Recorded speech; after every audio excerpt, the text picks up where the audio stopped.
Black triplets no one wanted are adopted by a couple hours later. The doctors reveal their shocking truth. When Rachel stood in front of the nursery window at the hospital, she was unaware that she was about to make the most life-altering decision of her life. She had simply come to deliver supplies. Blankets she crocheted herself with Niku, but as she walked past the glass, her gaze was drawn to the 3 cribs in the room's far corner. 3 tiny babies, all dressed in soft gray onesies, all quiet, all still and without names. Those 3, the nurse said softly behind her, have been here for a while now. No family has come forward. Rachel turned, asking, "Are they siblings?" They were left at different times. The nurse replied, "But they were all born on the same night. We're not sure if they're related, but they've been inseparable ever since." Rachel swallowed hard. Her husband Marcus had always told her that their family would come to them in unexpected ways. After 3 years of waiting for adoption matches and 6 failed IVF cycles, she had almost given up. Yet, something about those 3 babies stirred something deep within her chest.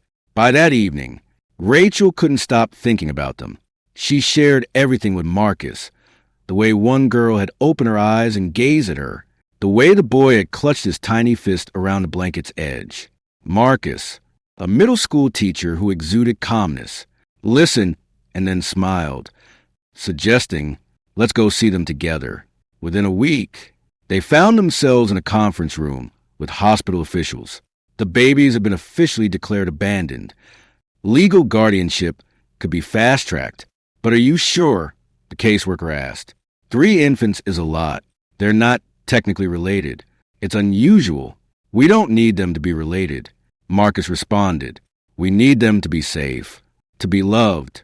They named the boy Elijah. The little girl, who never stopped observing the world around her, became Ava, and the quietest one, who slept soundly through tests and diaper changes, was named Amara.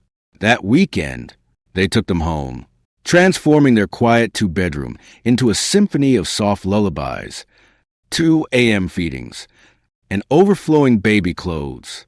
The triplets rarely cried, but when one did, the others stirred, calming fastest when placed close together. That's how they slept every night, nestled side by side as if they'd never known a world apart. However, less than 48 hours after bringing them home, Rachel's phone rang. It was Dr. Lena Hayes, the hospital's pediatric geneticist. "I don't want to alarm you," she began gently, "but we've run standard screenings and found something unusual. We'd like you to come in." Rachel's heart sank.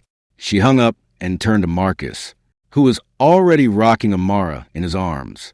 "They want us back at the hospital. Something about their labs." They returned the next morning, greeted by a team of doctors with charts, files, and DNA reports. Dr. Hayes indicated the results. None of the 3 share maternal DNA. Rachel blinked in disbelief. "Wait, so they're not siblings?" "That's what we thought at first. But here's the confusing part.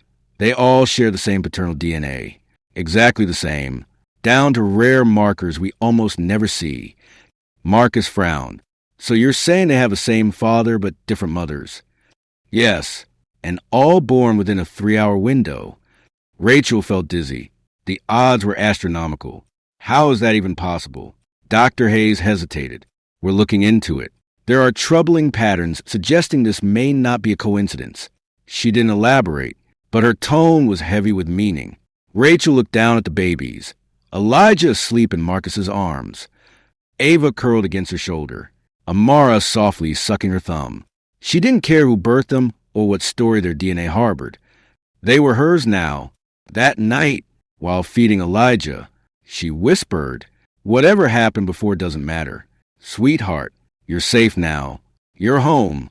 But neither she nor Marcus had any inkling of the mystery that awaited them, stretching far beyond the hospital walls. They had stumbled into the center of something darker than they envisioned, and soon they would discover how far someone would go to keep the truth concealed. After returning home, Rachel struggled to sleep.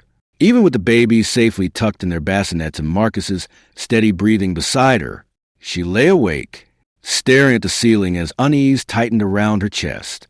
The triplets, Elijah, Ava, Amara slept soundly, innocent and trusting, yet the hospital's unsettling findings lingered in her mind.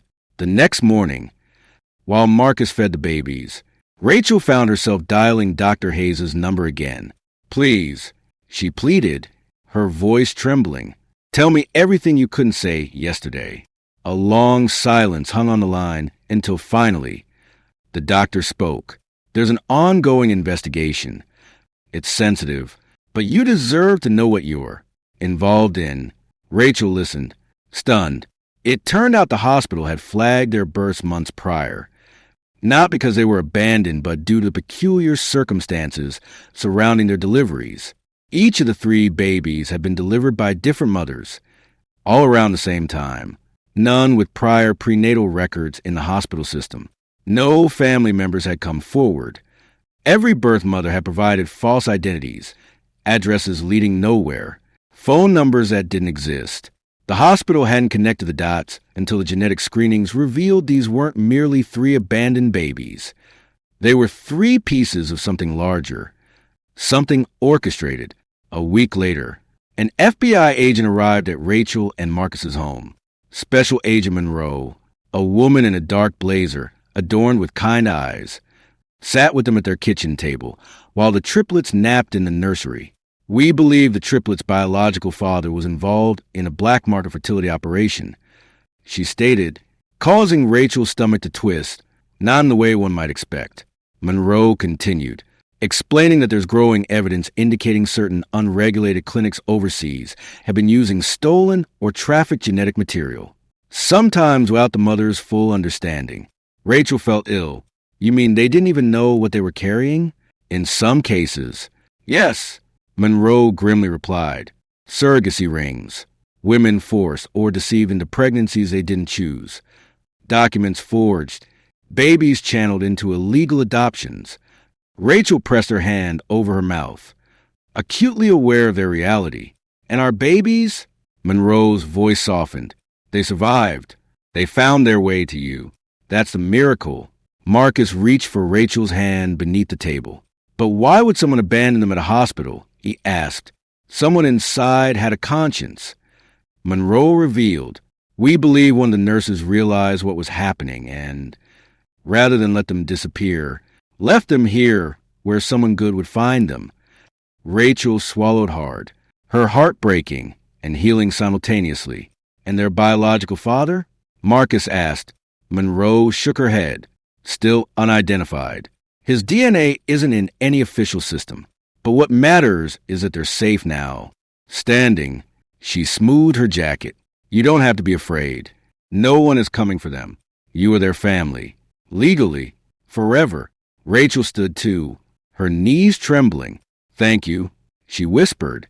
But as Monroe walked out the door, Rachel realized something deeper. The triplets' lives hadn't begun as they should have. They were born into a world that viewed them as commodities, as disposable. Yet here they were, alive together, chosen not by chance, but by love. That night, after bathing the babies and dressing them in matching soft green pajamas, Rachel and Marcus sat together on the nursery floor, each cradling one in their arms. "We have a choice," Marcus said quietly, rocking Amara against his chest. Rachel nodded. "We can raise them afraid of where they came from," he stated, "or we can raise them proud of who they are." Rachel looked down at Elijah's tiny fingers, trustingly curled around hers. "We choose pride," she whispered. Marcus smiled. "Family isn't defined by blood," he said. "It's built by who stays." In the years that followed, the triplets flourished like wildflowers, vibrant, different, beautiful. Elijah loved construction. Ava adored music, and Amara was passionate about books. They learned about their origins carefully and gently, never misled, yet never made to feel broken by their circumstances. They weren't orphans. They were survivors, warriors of love. Their skin glowed brown and brilliant under the sun, their laughter resonating throughout the walls of a home Rachel and Marcus had once feared would remain empty. When the triplets turned 6, Rachel and Marcus took them back to the hospital where it all began, not to revisit the past, but to express their gratitude. In the now blooming hospital garden. Rachel knelt and whispered, "You were never unwanted, not for 1 second." The triplets pressed their hands into the soil, planting daisies, yellow and wild, reaching for the sky, a new beginning planted with love, watered with hope, and rooted in truth. If you enjoyed the story, don't forget to give a thumbs up and hit that subscribe button for more emotional, dramatic, and unexpected tales. Also, let us know in the comments where in the world you're watching from. We love hearing from all of you. Until next time, stay kind, stay curious, and keep watching.